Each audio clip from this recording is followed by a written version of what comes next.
একটি বানর নদীর ধারে একটি গাছে থাকত, আর নদীতে একটি কুমির বাস করত। কুমির ও বানর ভালো বন্ধু ছিল।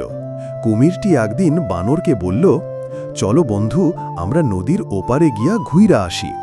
বানর বলল, আমি তো সাঁতার জানি না, কিভাবে যাব? কুমির বলল, আমি আছি তো, আমার পিঠে চইরা বসো। বানর রাজি হয়ে গেল এবং কুমিরের পিঠে চইরা বসল। মাঝ নদীতে গিয়া কুমির কইল, বন্ধু, আমি তোমারে খাইতে চাই, কারণ তোমার কলিজা খাওয়ার জন্যই তোমারে বন্ধু বানাইছি।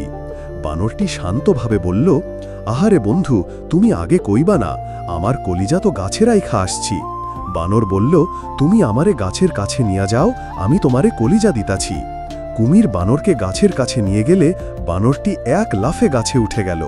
বানর বলল, বোকা কুমির, কলিজা তো শরীরের মধ্যেই থাকে। কুমির বোকা হয়ে চলে গেল। এই গল্প থেকে আমরা শিখলাম, বুদ্ধিমানরা কখনো বিপদে পড়ে না, তাই বিপদে বিচলিত না হয়ে বুদ্ধি খাটাও।